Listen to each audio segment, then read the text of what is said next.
Voilà, donc je voulais refaire une vidéo parce que là j'avais atteint stockage maximum, 64 Go, donc je pouvais plus rien filmer, à une minute maximum, et puis ça se coupait.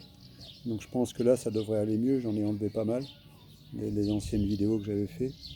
Et voilà, donc c'était pour vous faire un petit coucou par rapport à mon échange que j'avais hier avec une personne qui me félicitait et qui ne se voyait pas d'être capable de faire ce que je fais. Et en même temps, je voulais parler du diamant parce que quand je parle de ça, je pense que j'en ai perdu beaucoup.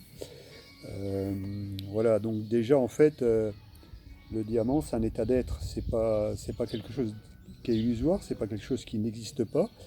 Il faut savoir que le diamant, en fait, c'est le cœur sacré. Ça représente le chiffre 7. C'est vraiment quelque chose qu'à l'intérieur de nous.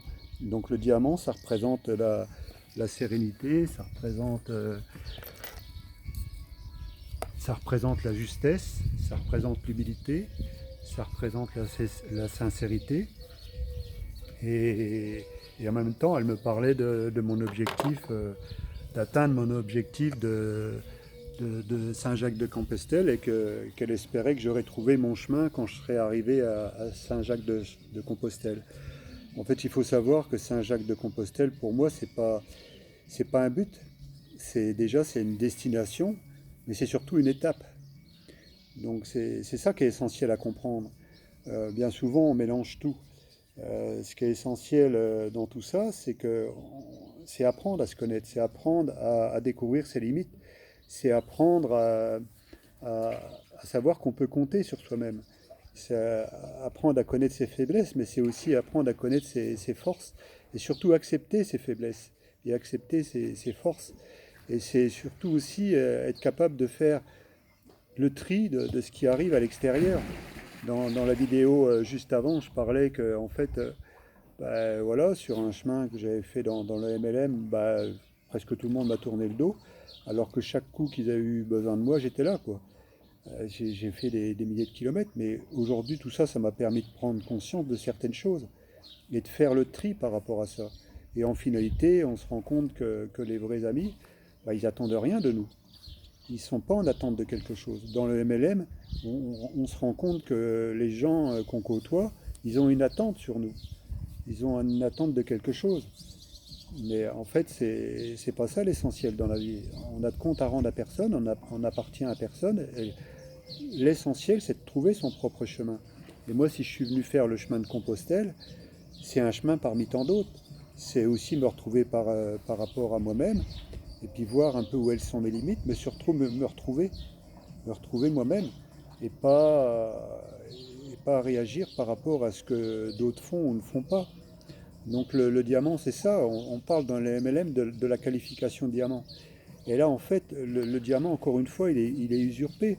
Parce que c'est pas une atteinte de qualification. On voit des gens qui atteignent cette qualification-là, ou qui l'ont depuis des années, et quand on voit ce qu'ils font derrière, en fait, ils sont un peu d'emmener des gens un peu dans l'industrie du paraître, leur faire croire qu'en suivant leur pas, ben, ils vont atteindre cette qualification-là, c'est un leurre. C'est un leurre. C'est pas, personne ne doit faire, et je demande à personne de faire ce que je fais ou pas. C'est alors que dans ce type d'activité-là, on est dépendant, on est en train de faire croire à des personnes qui vont atteindre une qualification. Déjà, c'est pas, ils n'ont pas le même vécu que nous, et c'est pas parce qu'ils vont suivre nos pas qu'ils vont atteindre cette qualification-là. C'est ça qui est dangereux, c'est ça qui est malsain dans ce type d'activité-là. Et aujourd'hui, si j'en suis sorti, ben, j'en suis bien content. Peu importe comment ça s'est passé. Mais je suis content d'être sorti de cette industrie-là. Parce qu'aujourd'hui, c'est quelque chose qui, pour moi, est malsain. Il y a quelqu'un qui me téléphonait pour avoir des conseils sur une certaine activité de vente directe. Ben, en fait, pour moi, ils ne disent pas la vérité. Ils cachent les choses. Et on le retrouve aujourd'hui dans ceux qui nous dirigent un peu partout. Et en fait, pourquoi ils font ça? Ben, c'est parce qu'ils ont tout à perdre. Si demain la vérité était dévoilée, ils ont trop de choses à perdre. Ils ont mis des acquis en place, et des actifs, et ils ont peur de les perdre. Donc aujourd'hui, par rapport à mon vécu, ce que je peux dire, c'est qu'on n'est pas là pour dire aux autres, ben, fais ce que je fais, tu vas voir, ça va marcher pareil. C'est pas vrai. C'est pas vrai. Parce que chacun doit trouver son propre chemin. Et si on fait ça, En fait, c'est qu'on attend quelque chose de cette personne-là. Alors que l'essentiel, c'est de lui dire, écoute, voilà, moi j'ai fait ça, de cette façon-là, mais par rapport à ces éléments-là, c'est à toi de faire la part des choses, pour trouver ton propre chemin. Et voilà, donc la qualification en diamant, ça n'existe pas la qualification diamant. Parce qu'on doit tout le temps se requalifier. Tout le temps, en permanence, parce qu'il n'y a jamais d'atteinte d'un objectif. Et si la personne se croit diamant parce qu'elle est arrivée à la qualification diamant, c'est un leurre. C'est un leurre, parce que si elle croit qu'elle est arrivée, alors que là, tout le travail, c'est là que c'est le plus dur. Parce que faire le chemin, c'est une chose, mais après, croire qu'on est arrivé à un certain endroit et qu'on a tout acquis, c'est pas vrai. C'est pas vrai, parce que c'est le début de quelque chose. On n'a presque rien fait. Et après, c'est d'être capable de... Voilà, moi je voyais, on me disait, suis mes pas et tu vas voir, ça va fonctionner. Et si tu te laisses pas faire, ça va pas fonctionner, parce que tu vois, d'ailleurs, et en général, ces personnes-là, dans ce type d'activité-là, ils n'acceptent pas que quelqu'un va se prendre en main, que quelqu'un puisse avoir sa propre personnalité. Et c'est ça qui est dangereux. C'est ça qui est dangereux dans ce type d'activité-là. Et voilà, et on retrouve des personnes qui sont prêtes à trahir n'importe qui, même leur famille, même leur famille qui est proche, pour une soi-disant réussite. Et on retrouve des leaders qui vont faire croire à ces gens-là qu'il ne faut surtout pas qu'ils abandonnent. Pourquoi il ne faut surtout pas qu'ils abandonnent?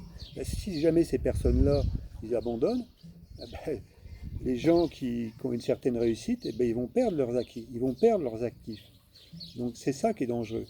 J'avais pas prévu de parler de ça, j'avais pas prévu d'aller sur ce terrain-là. Mais moi, aujourd'hui, ce que ça m'a fait découvrir, c'est que j'ai découvert ce que je voulais plus dans ma vie, et ça m'a permis de faire le tri dans ce que je voulais, de faire la part des choses. Et en tout cas, j'appartiens à personne. Et je demande à personne de faire ce que je fais. Voilà, je le fais, en priorité, c'est pour moi-même. Aussi pour laisser une trace à mes enfants et mes petits-enfants, dire un jour, tiens, papy, il a fait le chemin de Compostelle. Je le fais seulement pour ça, seulement pour moi.